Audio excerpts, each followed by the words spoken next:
जिस दिन रसिक बन जाओगे ना, उस दिन कथा स्वयं ऐसे ही प्रवाहित होकर आएगी।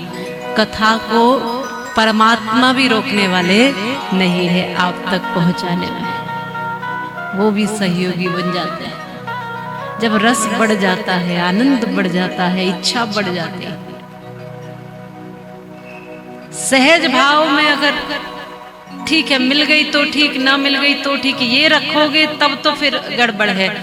कथा के श्रोता ऐसे होते हैं कि जैसे शराबी को शराब ना मिले तो कैसे बेचैन होता है, सारे भरकस प्रयास कर लेता है, जेब में पैसे न हो तो भी कहीं ना कहीं से इंतजाम कर लेता है, साधन न हो तो भी कोई ना कोई साधन की व्यवस्था कर लेता है, कहीं आसपास कोई ठेका ना हो तो भी कैसे न कैसे पहुंच जाता है या कहीं से इंतजाम करवा लेता है। कुछ भी करके वो अपने लक्ष्य में पार हो जाता है। क्या है उसको? नशा, नशे की आदत लगी है। लेकिन सच मानिए, जिसको कथा की आदत लग जाए ना, वैसे वो तो इंतजाम जैसे तैसे करता है, इसलिए कि वो पी करके नशे में हो जाए, और अगर पी ली तो उसके पैर लड़खड़ाएंगे, किसी नाली में गिरेगा, कहीं गिरेगा, उसकी तो ये अवस्था बनेगी। लेकिन कथा का जिसको नशा लग जाए, रंग चढ़ जाए, भगवान की भक्ति का जिसको रंग चढ़ जाए, फिर वो ऐसे तड़पता है जैसे शराबी शराब के लिए ऐसे नहीं, जैसे मछली पानी से अलग होकर के तड़पती है, और मछली को पानी से अलग कर दो तो जीवित नहीं रहती है, वैसे ही एक श्रोता, एक भक्त, हरि भक्त कथा के बिना और भजन के बिना तड़पता है। कुछ भी दुनिया का मिले न मिले, लेकिन उसको कथा रस मिले, भगवान की लीला मिले, भगवान का दर्शन मिले, भगवान का भजन मिले, उसका पथ मिले, उसकी भक्ति मिले, कहीं से भी मिल जाए, ऐसे ही देखे हैं हमने। और उसमें से सबसे बड़ा उदाहरण हमारी माता जी शीला जी है ही, कथा रस की प्रेम। इन्होंने वृंदावन वालों को भी बुला लिया। रस ऐसा ही होता है। आपके पास धन नहीं हो, आपके पास शरीर में उतनी शक्ति और क्षमता नहीं हो, आपके पास स्थान की व्यवस्था नहीं हो, आपके पास लोग नहीं हो, लेकिन आपके पास मन होना चाहिए, भाव होना चाहिए, व्यवस्था स्वयं ठाकुर करते हैं। एक बात ध्यान रखिए, किसी भी रूप में, कोई भी दृढ़ संकल्प, कोई भी लक्ष्य लेकर देखो अपने जीवन में। बड़ी बड़ी बुद्धि वाले ही बड़ा काम करते हैं, ऐसा नहीं। बहुत सामान्य सामान्य से लोगों ने बहुत कुछ कर दिया जब उसकी कृपा हुई। आज हम कथा सुनने बैठे हैं श्री शिव महापुराण। जिनको स्थापित किया है इस महापुराण के रूप में, उन पे भरोसा भी करना सीखिए। जिनको यहाँ बिठाया है बांके बिहारी बन करके, इनको उस तरीके से देखना शुरू करो कि ये हमको देख रहे हैं, जान रहे हैं, हमारे भीतर की भी और हमारे बाहर की भी सब पहचान रहे हैं। भरोसा तो करना सीखो ना। जिस दिन ऐसी ललक पैदा होगी कि मछली पानी के बिना अपने प्राण त्याग सकती है पर एक श्वास भी नहीं लेगी, उस वैसी ही आपके मन में जब अभिलाषा और तड़प होगी ना भगवान के प्रति और कथाओं के प्रति, तब ये इन कथाओं को स्वयं ठाकुर जी पूरा करेंगे, इन लीलाओं को स्वयं गोविंद आकर पूरा करेंगे, आपकी भक्ति को स्वयं ये आगे लेकर जाएंगे। जैसे बिलख जाते हैं ना, एक दिन भोजन नहीं मिले तो कैसे बिलखते हैं, 2 दिन भोजन नहीं मिले तो बिल्कुल प्राण से निकल आते हैं। करवा चौथ के व्रत पे देखो पानी नहीं मिलता तो कितनी मुश्किल हो जाती होती है ना। थोड़े से समय हमें पानी नहीं मिला, भोजन नहीं मिला, हम बिलख जाते हैं। लेकिन ये बिलख हमारी कथा के प्रति क्यों नहीं, भगवान के प्रति क्यों नहीं, उसके दर्शन के प्रति क्यों नहीं, अपने आप को पहचानने के प्रति क्यों नहीं कि मैं कौन हूं, ये दर्द, ये पीड़ा, ये टीस क्यों नहीं? क्या मेरा जीवन इसीलिए हुआ है कि मैं बस आऊंगा और खाऊंगा और यूं ही चला जाऊंगा? ऐसा तो सब जीव जंतु कर रहे हैं, आते हैं, खाते हैं और जाते हैं, ये सबके साथ चल रहा है। फिर तुलसीदास जी ने क्यों कह दिया कि बड़े भाग्य मानुष तन पावा। मैंने ऐसा क्या भाग्य वाला काम कर दिया? भाग्य वाला यही काम है कि बाकी के लोगों को हरि कथा नहीं मिलती, बाकी जीव जंतु हरि कथा नहीं सुन पाते, हरि कथा करवाने में समर्थ नहीं है, पर आप सुन सकते हैं। आप श्रोता बन के बैठे हो जी, आप वो सुनने के लिए बैठे हो जो आपको संसार में जीना भी सिखाता है, इस लोक को भी धन्य करता है और परलोक को भी धन्य करता है। एक छोटा सा व्रत लिया था। कथा कहती है एक देवव्रत नाम के व्यक्ति थे, उनका पुत्र था उतत।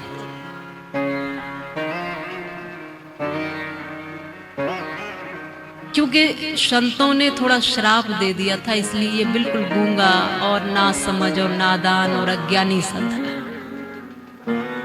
गौमिल ऋषि इनके यहाँ पर यज्ञ करने आए और यज्ञ भी इसलिए था कि पुत्र प्राप्ति हो जाए, लेकिन गौमिल ऋषि के मंत्र थोड़ा सा कांपने लगे। श्लोक बोलते बोलते उनके कंठ में कंपन शुरू हो गया। बूढ़े थे, बुजुर्ग थे, बोले तो जा रहे थे ठीक ठीक, लेकिन बुढ़ापे के कारण, आयु अधिक होने के कारण कंठ में कंपन शुरू हो गया। तो एकदम इन्होंने क्रोध करके कहा कि मैं पुत्र यज्ञ के लिए तो ये मंत्रोच्चारण करा रहा हूं, मेरा घर में जो बालक आए वो श्रेष्ठ हो, विद्वान हो और इस तरह का बालक हो, इसके लिए तो मैं ये मंत्र जाप यज्ञ इत्यादि करा रहा हूं और तुम मंत्र में ही अपने स्वर को भंग किए दे रहे हो। क्रोध कर लिया। जब क्रोध करा तो इन्होंने कह दिया कि मेरी उम्र ज्यादा हो गई है, मेरे भाव में तो कोई कमी नहीं, मेरे भाव पूरे अच्छे हैं, मेरी उम्र के कारण ऐसा हो रहा है। लेकिन ये क्रोध करते चले गए तो संत ने श्राप दे दिया, ऐसा महामूर्ख बालक होगा। और ब्राह्मण के घर में मूर्ख बालक होना ये तो बहुत बड़ी बात। बालक हुआ लेकिन ऐसा ही बिल्कुल मूर्ख, ना कुछ जानता ना कुछ समझता। धीरे धीरे बड़ा हुआ, बहुत पिता परेशान हुआ और घर से बाहर निकाल दिया कि तुम्हारे जैसी संतान की मुझे जरूरत ही नहीं है। ना बोलता है, ना सुनता है, ना कुछ करता है और ना कुछ सीखता है, बिल्कुल मिट्टी का सा, कोई काम नहीं है तुम्हारा। वो भी सहज भाव में चला गया और सहज भाव में जाकर उसने भी केवल एक कुटिया बनाकर जंगल में कुछ नहीं किया, एक व्रत ले लिया कि मैं तो बोलता तो हूं नहीं, लेकिन यदि कभी भी बोलूंगा तो सत्य ही बोलूंगा, झूठ नहीं बोलूंगा। बहुत कम ही बोलता था और कोई भी विद्वतापूर्ण शब्द उसके पास थे नहीं, क्योंकि मूर्ख था, ज्ञानी था नहीं। बोले जो कुछ भी मेरे पास, नादानी ही सही, ना समझी ही सही, मूर्खता ही सही, कोई गुण ना सही, अवगुणों से भरा हुआ ही सही, लेकिन एक व्रत जीवन में ले लिया कि जब भी बोलूंगा इस वाणी से सत्य बोलूंगा। और ऐसा ही हुआ कि थोड़ा बोलते थे लेकिन सत्य बोलते थे, तो उनका नाम सत्य व्रत हो गया। सत्य का व्रत रखने वाले। पूरे क्षेत्र में बात फैल गई कि वो संत सत्य ही बोलते हैं, झूठ बोलते ही नहीं है, कभी झूठ नहीं बोलते। कुछ भी हो जाए, किसी भी स्थिति में नाम उनका सब तरफ बढ़ गया। सबको लगा कि ये तो कोई सामान्य व्यक्ति नहीं है, ये तो कोई पहुंचा हुआ व्यक्ति। उनकी स्तुतियां, उनके नाम, उनके स्मरण और अधिक दूर दूर तक फैलने लगे। कोई गुण नहीं थे, कोई अधिक ज्ञान नहीं था, कोई कुछ ऐसी स्थिति थी ही नहीं जिससे उनकी पूजा की जा सके, लेकिन एक संकल्प जीवन में लिया था, एक व्रत कि सत्य बोलूंगा, कभी झूठ नहीं बोलूंगा। इससे उनका नाम भी सत्य व्रत पड़ गया। कोई एक संकल्प लेकर, तो क्या गुण है, कितने विद्वान हैं, कितने धनवान हैं, कितने बलवान हैं, कितनी हमारी हस्ती और हैसियत है, वो सब भूल करके कोई जीवन में एक संकल्प संकल्प लेकर के चलिए तो सही। आपकी चींटी जैसी सामर्थ्य होगी तब भी चलने का प्रयास करिए, बाकी का कार्य तो परमात्मा करेगा। आपका काम केवल संकल्प लेना है, आप संकल्प लेकर तो देखिए, बाकी का काम भगवान पर छोड़िए। जब एक संकल्प लिया, वहां से एक दिन यूं हुआ कि एक बाण से विदा हुआ सूअर इधर से उधर भाग रहा था इनकी कुटिया के आसपास, और बाण लगा हुआ है, रक्त बह रहा है, पीछे पीछे शिकारी भाग रहा है, और ये सूअर इनकी कुटिया से होकर के पीछे छुप गया झाड़ियों में जाकर के। इन्होंने यहाँ से देखा जाते हुए, जो व्याघ्र था, जो शिकारी था, उसने पूछा, उसको पता था कि ये कभी झूठ नहीं बोलते। कथा हमको क्या कुछ देती है, कितनी संतुलित जीवन शैली देती है, इसका अंदाजा लगाना।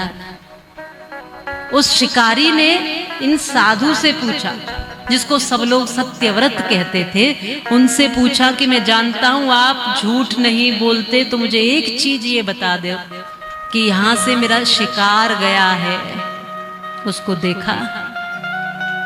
अब ये सत्यव्रत यदि कहते हैं कि मैंने देखा, तो ये उनको ये जीव हत्या कर देगा, पकड़कर मार देगा, उसका पाप लगेगा। अगर मैं कहता हूं कि मैंने नहीं देखा, तो फिर झूठ मेरी वाणी हो जाएगी।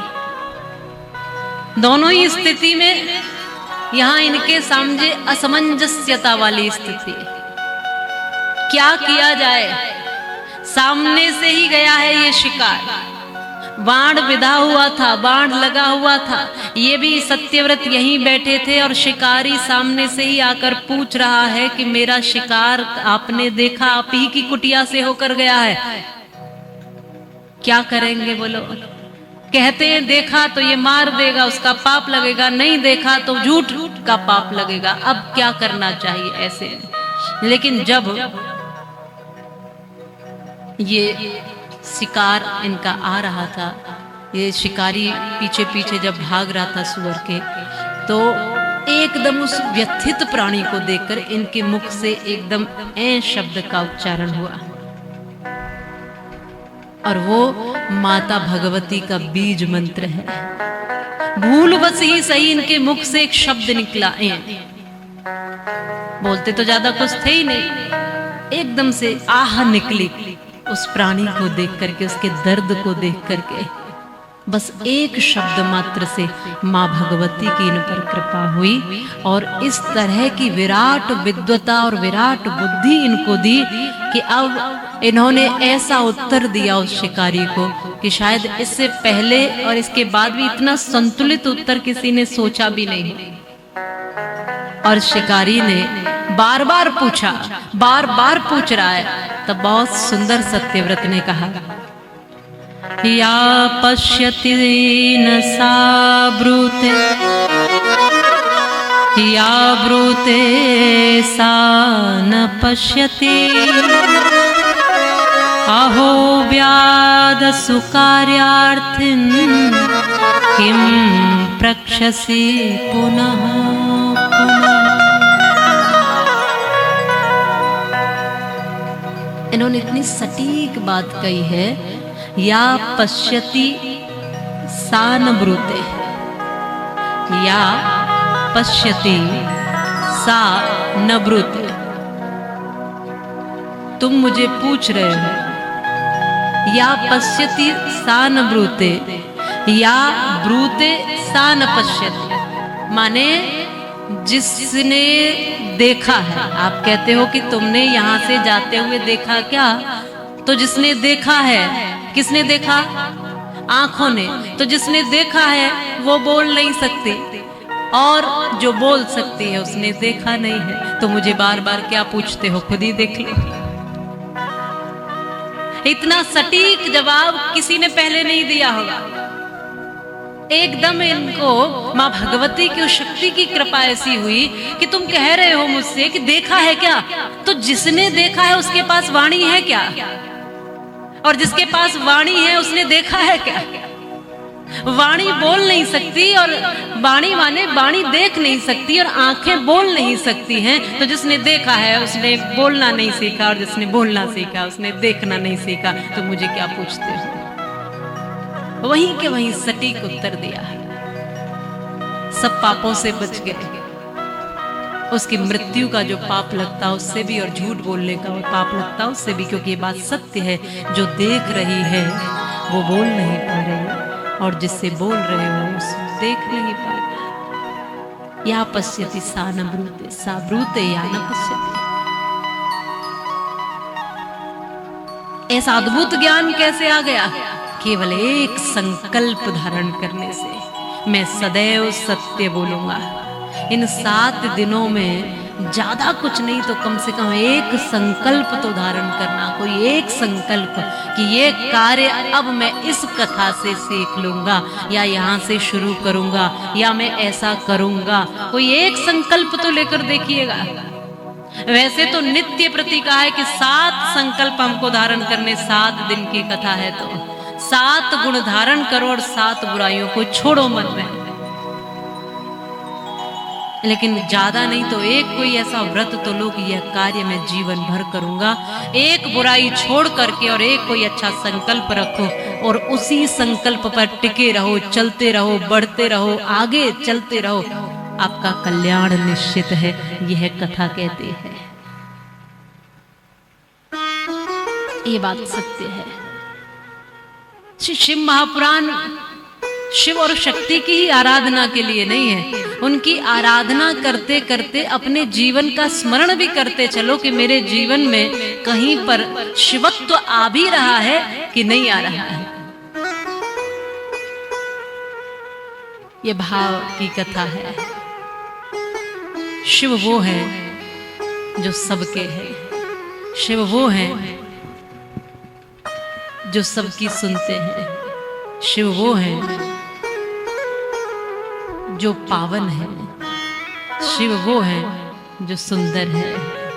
शिव वो है जो निश्चल है। शिव वो है जो वैरागी है। शिव वो है जो सब घट घट वासी है, अविनाशी है। आज हम आपके यहाँ के ही अविनाशी मंदिर में शिव जी के दर्शन करने गए थे, तो हम यहाँ से ही भगवान शिव के अविनाशी स्वरूप को भी आज नमन करते हैं।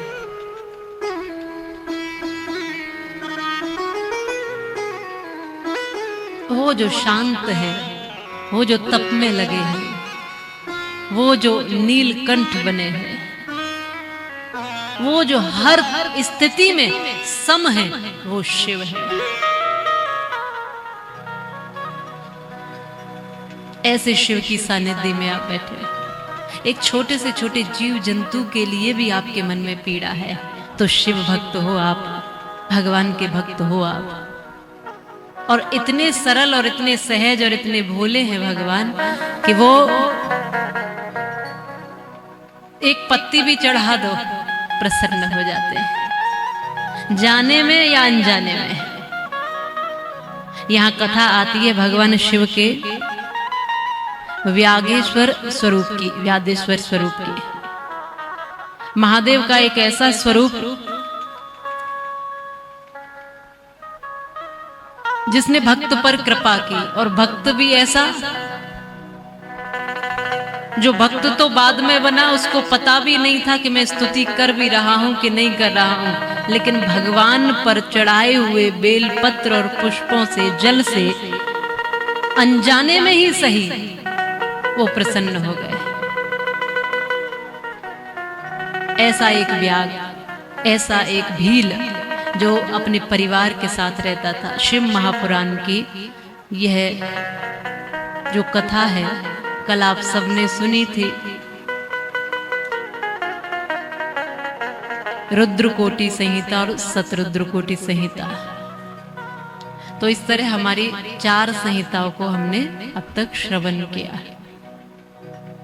5वें संहिता में भी हम प्रवेश करेंगे और आगे बढ़ते हुए इन कथाओं को लीलाओं के माध्यम से दर्शन करेंगे।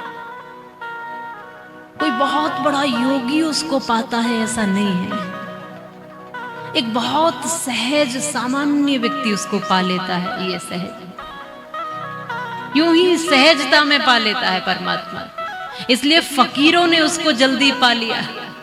कोई ये कहे कि मैं बहुत बड़ा अमीर हूं, मैं तो शिव जी का सोने का मंदिर बना सकता हूं, उनका तमाम तरह के आभूषण और तमाम तरह की माता भगवती और भवानी के लिए श्रृंगार और चुंदरी और तमाम कुछ सोने हीरे मोती जड़वा के तैयार कर सकता हूं और फिर जाकर के उनकी कृपा अधिक मिलेगी। तो ऐसा नहीं है। एक फकीर भी, सामान्य सा फकीर भी एक बूंद जल की भी चढ़ा दे, वो उतने ही प्रसन्न हो जाते हैं। क्यों? क्योंकि उसके पास एक बूंद जल है, उसने अपनी बूंद जल की चढ़ा दी, और उसके पास कुछ अधिक है तो उसने अधिक चढ़ा दिया। भगवान यहाँ पर तौल नहीं करते कि किसने कौन सी धातु चढ़ाई है, किसने क्या चढ़ाया। भगवान देखते हैं उसका भाव कैसा है। भगवान देखते हैं कई बार भाव भी नहीं है, आप बिना भाव के भी मंदिर चले जाओ। कई बार भाव भी नहीं है, बिना भाव के कथा में आ जाओ।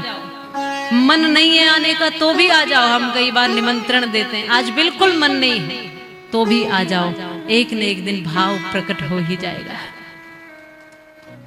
निश्चित होगा। ये बात हुआ ये कि ये जो भील था अपने परिवार के साथ रहता था, और पूरे परिवारी जनों ने कहा कि हमें भूख लगी है, भोजन की व्यवस्था करिए। और ये भोजन के नाम पर शिकार करके और मार के पशु पक्षियों को वही खाना होता था।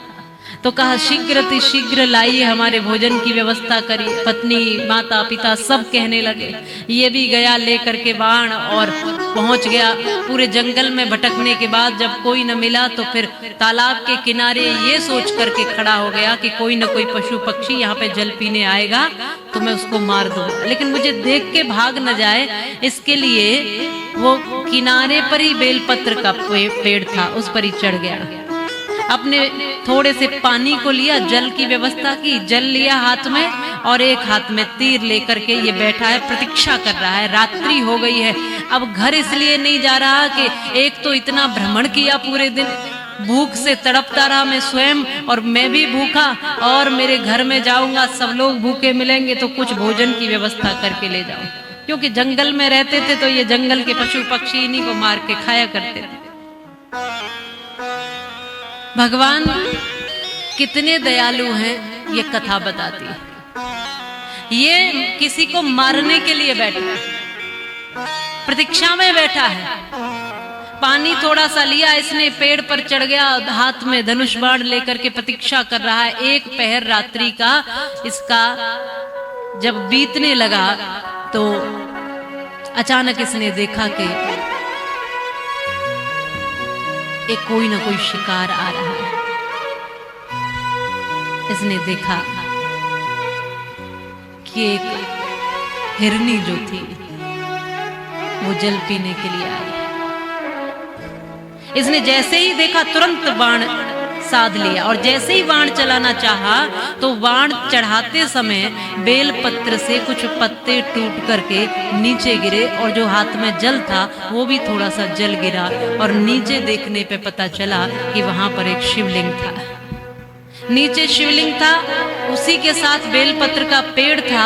इसने बाण चलाया था मारने के लिए, लेकिन उसी बाण के संधान करते समय पत्ते और पानी दोनों ही शिवलिंग पर अर्पित हो गए, और उसके एक प्रहर की पूजा भोलेनाथ की हो गई। जैसे ही उसने मारने को अब तीर छोड़ने को चाहा तो उस हिरनी ने कहा कि मेरी रक्षा करो, मेरे प्राण मत लो, मैं अपने बच्चों को छोड़कर आई हूँ।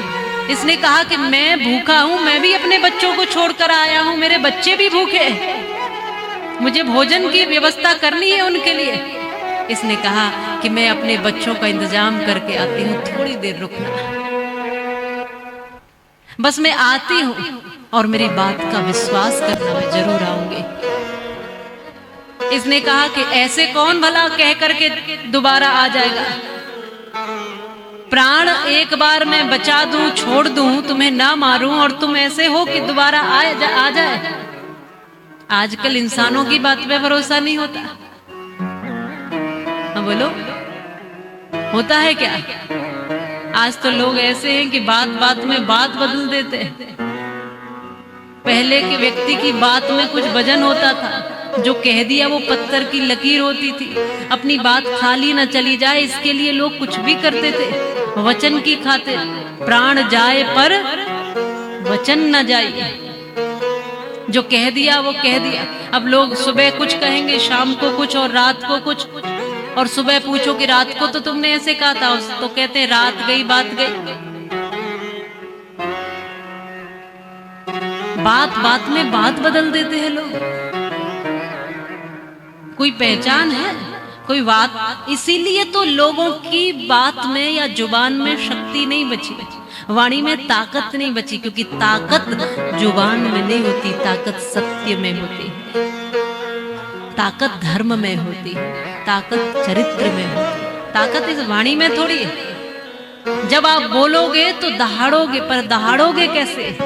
जब आप सत्य का पक्ष रखोगे, इस वाणी से सत्य बोलने का व्रत लोगे। अभी जो सत्य व्रत ने कहा, इस वाणी से कभी किसी की निंदा नहीं करोगे, इस वाणी से झूठ नहीं बोलोगे, इस वाणी का दुरुपयोग नहीं करोगे, और इस वाणी से कभी कटु नहीं बोलोगे। ये 4 बातें ध्यान रखना। तब ये वाणी में स्वयं सरस्वती विराजती है, फिर इस वाणी में स्वयं भगवान का वास होता है। जिस वाणी पर सत्य होगा, जिस वाणी पर मीठा भाव होगा, मधुर वचन होगा, जो निंदा इत्यादि से दूर होगा, और जो इस वाणी का सदैव संकीर्तन में, हरि गुणगान में प्रयोग करता होगा, उसकी वाणी पर साक्षात भगवान बैठेंगे। इसलिए अपनी वाणी में ताकत लाइए, अपनी भाषा का सुधार कीजिए, अपनी बोली का बोली ऐसी बोलिए, मन का आपा खोए औरन को शीतल करे, आपो शीतल बानी एक अमोल है, जो कोई बोले जान, ये तराजू तोल के तब मुख बाहर आन। ऐसी वाणी बनाइए, ऐसा भाव बनाइए। कहा कि देखो, इंसानों की बात पे आज कोई भरोसा नहीं है, और तुम तो जानवर हो, तुम कैसे आ जाओगे? कहा कि इतना मैं समझती हूँ, और मैं तुम्हें यह वचन देकर जा रही हूँ कि मैं अपने बच्चों की व्यवस्था करके जल्दी आऊंगी। इसके मन में वो जो 1 प्रहर की पूजा हुई ना, उससे थोड़ा ऐसा भाव जगा कि इसने जाने दिया। अब ये प्रतीक्षा में बैठा है, आई नहीं वो बहुत देर तक, तो दूसरा प्रहर भी आ गया। अब रात्रि का दूसरा प्रहर जागता हुआ ये प्रतीक्षा कर रहा है, अपने भोजन की तलाश में, शिकार की तलाश में बैठा हुआ है। तब तक दूसरी एक हिरनी आई, और वो भी जल पीने लगी। तो इसने फिर बाण चढ़ाया, और फिर वही स्थिति बनी कि थोड़ा जल और थोड़ा बेलपत्र शिव जी पर चढ़ गए, और ये 2 प्रहर की पूजा हो गई। और उसने भी यही आग्रह किया कि बस थोड़ी देर में मैं वापस आ जाऊंगी, मेरे प्राण मत लो, मैं कहकर जाती हूँ। अब जो भी आता है यही कहकर चला जाता है। ये कहता है कि ऐसे तो मैं रात भर बैठा ही रह जाऊंगा, मैं वचन देती हूँ मैं शीघ्र लौटूंगी। ये दोनों को छोड़ देता है। तीसरा प्रहर प्रतीक्षा करते करते आ गया। तब तक मृग ढूंढता ढूंढता वो हिरनी को आया, और वो भी पानी पीने लगा। तुरंत इसने बाण चला, इसको तो मार ही दूंगा। फिर तीसरे प्रहर में वो पत्र और जल, वो भी शिव जी पे चढ़ गए। अब तो 3 पहर की इसकी पूजा हो गई। हिरण ने कहा कि देखो भैया, मुझे मत मारो, मैं तो अपनी हिरनी को ढूंढता ढूंढता आया था, बालकों को वो वहीं सौंप कर मुझे चली आई थी। अब मैं बालकों को उस माँ को सौंप करके वापस आ जाता हूँ, और हाथ जोड़कर निवेदन करता हूँ, मैं आ जरूर जाऊंगा, मुझे अभी मत मारो, अभी मेरे प्राण मत दो। अगर तुम्हारी भूख की बात है तो मैं अपने शरीर का मांस देने को तैयार हूँ, अपने प्राण देने को तैयार हूँ, पर मेरी वचन, मेरी बात का भरोसा करना, मैं आऊंगा।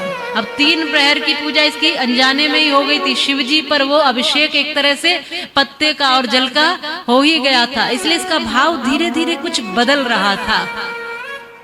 तीनों चले गए और तीनों जब आए नहीं, 3 प्रहर बीत गए और तीनों जब एक जगह पर पहुंचे तो चिंतन करने लगे और चर्चा करने लगे। और तीनों ने कहा कि हमने जाने का वचन दिया है, हमने जाने का वचन दिया है। और तीनों आने को तैयार। मृग कहता है कि मुझे जाना है, हिरनी कहती है मुझे जाना है, मैं वचन देकर आई हूँ, मैं प्राण देने को तैयार हूँ। सब तीनों के तीनों प्राण देने को चले और तीनों एक साथ चले। साथ जो बाल गोपाल इनके थे छोटे छोटे, उनको किसी के यहाँ सौंप करके ये जाने लगे। तो पीछे से छोटे छोटे बाल गोपाल भी इनके आने लगे कि जो स्थिति आपकी होगी वही हमारी ही, हम जीवन जी कर क्या करेंगे, तो पहले हम प्राण देंगे।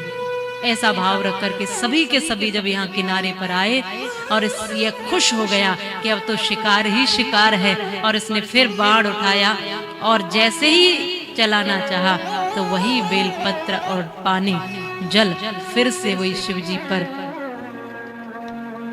4 प्रहर की इसकी पूजा हुई।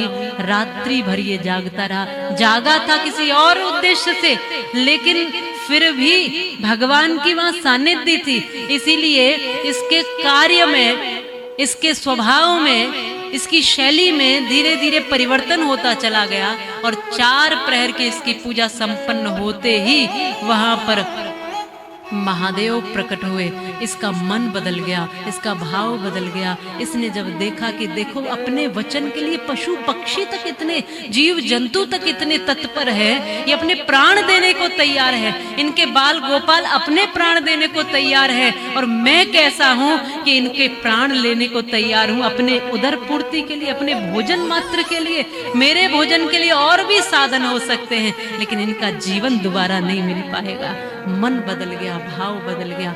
इसने कहा कि मैं किसी को नहीं मारूंगा, सबको जीवन दान देता हूं। भगवान प्रसन्न हुए, प्रकट हुए और कहा जो मांगना है सो मांग लो। कैसे हैं भोले? ये कथा सुनाती है कि भोले हैं कितने, इतने भोले हैं कि पूजा करने वाले को पता ही नहीं कि वो पूजा भी कर रहा है। बस अर्पण हो गया, समर्पण हो गया। भगवान ने उसकी वृत्ति बदल दी, भाव बदल दिया। अब जो शिकार करता था उसके मन में प्रेम का भाव आ गया, दया का भाव आया, करुणा का भाव आया। तुरंत भगवान शिव ने प्रकट होकर कहा मांगो। इसने कहा कुछ नहीं मांगता, कुछ चाहिए ही नहीं। मुझे जैसे पापी के लिए भी आप रीझ गए इतनी पूजा मात्र से, तो आपकी भक्ति करता रहूं, आपका दर्शन, आपके प्रति प्रेम और सब जीवों पर करुणा, ऐसा भाव मेरा बना रहे। भगवान ने आशीर्वाद दिया कि जाओ तुम्हें सब कुछ प्राप्त होगा। और वही जो शिकारी था, वही जो भील था, वो गुह बना और गुह को यह आशीर्वाद दिया कि तुम श्रृंगवीरपुर में जाओ, वहीं जाकर अपनी राजधानी बसाओ, वहीं प्रेम सहित रहो, और श्री राम एक दिन आएंगे और तुम्हें दर्शन देंगे। और इस तरह से जो वहां शिवजी का जो प्राकट्य हुआ, उन्हीं को कहा व्यादेश्वर महादेव। बोलिए व्यादेश्वर महादेव की जय हो। इस तरह से भाव जुड़ा है। हमारी थोड़ी सी पूजा में, थोड़ी सी अच्छी भावनाओं में भगवान रीझ जाते हैं। थोड़ा थोड़ा करके तो देखो, एक एक कदम बढ़ा के तो देखो। भगवान कहते निर्मल मन जन सो मोहि पावा, और मोहि कपट छल छिद्र ना भावा। निर्मल मन, राम ही केवल प्रेम प्यारा, जान ले जो जानन हारा। इसलिए प्रयास करना। कथा धीरे धीरे विश्राम की ओर आ रही है। कथा हमें ये सिखाती हुई आ रही है। आज 6वां दिन आ गया, और 6वें दिन में अब 5 दिन पूरे होने के पश्चात 6वें दिन के भी कुछ पल निकलते जा रहे हैं। फिर ये भी दिन निकलेगा, एक दिन शेष बचेगा। क्या सीखा मैंने इन सारे दिनों में? क्या ऐसा तो नहीं कि बस मैं कुछ चीजों में, बाह्य चीजों में ही रह गई? मैंने भीतर से क्या बदला, यह सोचना। संत तो यहाँ बैठे हैं, भगवंत तो यहाँ बैठे हैं, ऋषि मुनि तो ये सब यहाँ बैठे हैं और हमें समझाने का काम कर रहे हैं। कथा है वो जो जीवन में कुछ परिवर्तन लाती है, कुछ बदलाव लाती है। हमारी आदतें बदली कि नहीं? हमारी वाणी बदली कि नहीं, हमारी भाषा ठीक हुई कि नहीं, हमारा भोजन ठीक हुआ कि नहीं, हमारा देखना चलना फिरना सब ठीक हुआ कि नहीं। हाँ, अभी भी ऐसा तो नहीं चुगली ही किए जा रहे हैं, अभी भी ऐसा तो नहीं कि क्रोध ही किए जा रहे हैं, अभी भी ऐसा तो नहीं कि छोटी छोटी बातों पे झगड़े ही जा रहे हैं। कुछ बदला कि नहीं, यह चिंतन देती है कथा। आज कथा ऐसा नहीं कि भगवान बनकर ही बैठी है, आज कथा गुरु बनकर भी बैठी है। हर रूप में परमात्मा है, इसलिए गुरु बनकर भी आज कथा तुम्हें सुना रही है। ये कथा गुरु बनकर ही आई है, जो उपदेश दे रही है, जो ज्ञान दे रही है। और सीखने वाला अगर सीखना चाहता है तो फिर उसको एक फूल भी सिखा देगा। अगर सीखने वाला सीखना चाहता है तो ये माला देखकर भी वो सीख जाएगा, कि ये फूल देखकर भी सीख जाएगा। इसका काम क्या है बताओ? खुशबू देना। और खुशबू तो ये दे ही रहा है, लेकिन खिल करके आपको एक मुस्कुराहट भी दे रहा है।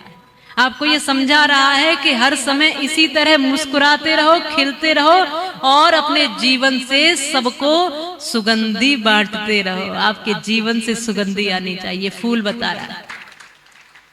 ये फूल कह रहा है कि आपके कर्म से, आपके जीवन से सुगंधी आनी चाहिए। आपके होठों पे सदैव मुस्कुराहट रहनी चाहिए। चिड़िया आपको चहकना सिखाती है, मोर आपको नाचना सिखाते हैं, कोयल आपको गाना सिखा रही है, नदियां आपको चलते रहना सिखा रही हैं, सागर आपको गहरा होना सिखा रहा है, पहाड़ आपको ऊंचा होना सिखा रहा है, पेड़ आपको छांव देना सिखा रहे हैं कि आपकी छत्र छाया में आए, वो विश्राम पाए। धरती आपको क्षमाशील बना रही है और आसमान आपको विराटता दे रहा है। ये कथा उन सब का सार लेकर के आई है कि सीखने वाले के मन में अगर सीखने की इच्छा है तो सृष्टि का एक एक कण सिखाने को तैयार है। लोग गुरु ढूंढते फिरते, जी गुरु जी नहीं मिल रहे, मन के से गुरु जी मिल ही नहीं रहे, मन के से मिल नहीं रहे। अब गुरु जी ढूंढने फिरे और एक माता जी ने आके कहा, महाराज जी दीक्षा दे दोगे? महाराज जी ने कहा, क्यों पहले गुरु नहीं बनाए? बोले महाराज जी बनाए तो थे बहुत पहले, लेकिन बेचारे कुछ दिन जिए चले गए इस धरती से, हम तो बिना गुरु के रह गए।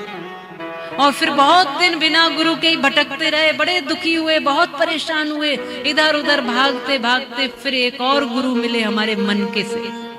तुम्हें कैसे गुरु चाहिए? मन के से। मन के से मतलब जो हम करें सो करने दें, गुरुजी कहीं रोके नहीं, गुरुजी कहीं टोके नहीं। गुरुजी ये नहीं कहें गुटखा छोड़ो, अगर कह दिया गुटखा छोड़ो तो गुरु छोड़ सकते, गुटखा नहीं छोड़ सकते। नहीं नहीं गुरुजी ये क्या बात कर, मतलब हमें गुरुजी चाहिए ऐसे जो हम कुछ भी करते रहे, गुरुजी किसी में रोक टोक न करें। यही तो मन के से गुरुजी, हमारा मन जो आए सो करे, वो सबसे बढ़िया गुरु है। कौन से बढ़िया गुरु हैं? जो किसी बात पर रोके टोके नहीं, ऐसे गुरु चाहिए। तो इन्होंने कहा कि एक मिले थे तो वो चले गए, फिर बहुत ढूंढने पर दूसरे मिले, पर हमारा ऐसा दुर्भाग्य कि वो भी ज्यादा दिन नहीं जिए, वो भी बेचारे चले ही गए, हम तो फिर रह गए बिना गुरु के। अब महाराज बहुत ढूंढा, तब जाके आप मिले हो, आप दीक्षा दे दो। महाराज जी ने कहा, माता जी मुझे तो कुछ दिन जी लेने दो, मुझे तो जी लेने दो।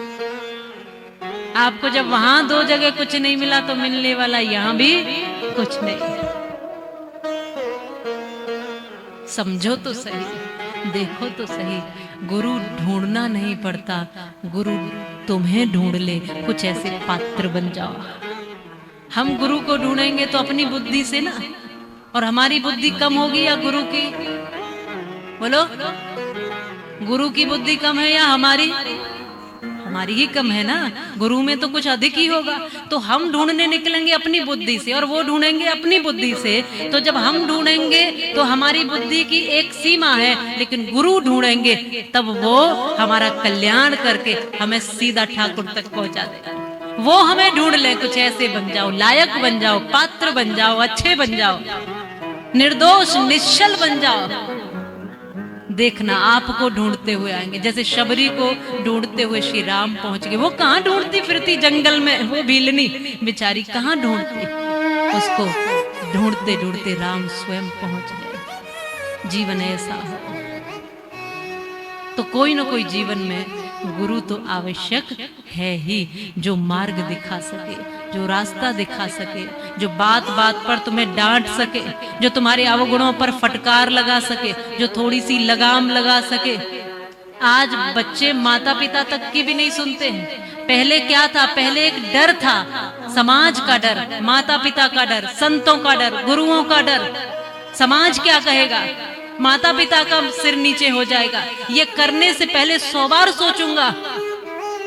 एक डर था लोगों को, लेकिन आज वो डर खत्म हो गया। आज हम कहते मैं चाहे ये करूं, मैं चाहे वो करूं, मेरी मर्जी, तुम कुछ भी करो, तुम्हारी मर्जी। इसलिए आज कहीं संतुलन दिखाई नहीं देता है। बीच सड़क पर आज के नौजवान बोतल खोल के पी रहे हैं। असंतुलन बिगड़ गया है। क्यों? क्योंकि आज हमारे ऊपर लगाम लगाने वाला कोई नहीं। हम किसी के यहाँ झुकना ही पसंद नहीं करते हैं। इसलिए कोई एक जगह जीवन में ऐसी रखो अपने से ऊपर कि जब आप कोई गलती करने जाओ तो आपको ये डर हो कि कोई है जो मुझसे ऊपर है और मैं गलती करने से पहले 100 बार सोचूं। कोई है कि कोई गलती भी हो जाए तो तुम्हें निखार कर सुधार कर सके। जैसे माँ क्या करती है? माँ यही करती है कि बालक शौच आदि कर देता है, बिगड़ जाता है, धूल में आ जाता है, मिट्टी कीचड़ सब में लोटपोट हो जाता है, तो माँ का काम क्या है? माँ उस बालक को ऐसे ही छोड़ देती है क्या? माँ उसको स्वच्छ करती है, साफ सुथरा करके, और फिर पिता की गोद में। पिता साफ नहीं करता, माँ साफ करके उसको दे देती है। ऐसे ही गुरु भी यही करता है कि गुरु भी हमारे अवगुणों को साफ करता है, स्वच्छ करते, सबको निकाल कर भीतर से हमें निर्मल करके फिर अपने पिता की गोद में सौंप देता है, परम पिता परमात्मा की गोद में। यही काम उसका होता है। और गुरु कोई शरीर नहीं होता कि गुरु स्त्री कि पुरुष की कोई शरीर कि कोई। गुरु एक ज्ञान का नाम है, गुरु एक उस प्रकाश का नाम है जो आपको अंधेरे से उजाले में ले आए, जो बुराइयों से अच्छाई में ले आए, जो खींचकर आपको सदमार्ग में लगा दे, धर्म पथ पर लगा दे। वो भाव का नाम ही गुरु होता है। किसी व्यक्ति का नाम, शरीर से जुड़ोगे तो शरीर में दोष भी है, गुण भी है, अवगुण भी है, शरीर में बुढ़ापा भी है, शरीर में मृत्यु भी है। तो शरीर मरा, शरीर छूटा तो क्या गुरु भी छूट जाएगा? नहीं छूटेगा। आप शरीर मात्र से नहीं, उस अंतर ज्ञान से जुड़िए जो ज्ञान न आज खत्म होता है न कल, वो प्रकाश सदैव रहेगा, जन्म जन्मांतरों तक रहेगा। आप इस तरह इस भाव से जुड़िए। इसलिए मैंने एक भजन लिखा था, हमारे जीवन में कई गुरु होते हैं। सबसे पहली गुरु तो माँ ही होती है। माता पिता हमारे गुरु होते हैं, आचार्य होते हैं। बहुत सारे पशु पक्षी भी हमें समझा रहे होते हैं, पेड़ पौधे सब, जैसे अभी बताया, सब समझा रहे होते हैं। आचार्य जन होते हैं, शिक्षक जन होते हैं, हमारे बड़े होते हैं, समाज हमारा गुरु होता है। हमारे जीवन की जो कठिनाई परिस्थिति है वो भी हमें सिखाती हैं, वो भी गुरु होती है। बहुत सारा हमारे जीवन के कदम कदम पर हम गुरु देख सकते हैं, अगर सीखने की वृत्ति रखेंगे तो। मैंने पहले ही कहा, सीखना चाहते हो तो आप एक कदम बाद में बढ़ाओगे, आपको सिखाने वाला सामने खड़ा होगा। इसलिए एक भाव लिखा है मैंने, सब मिलकर गाइए।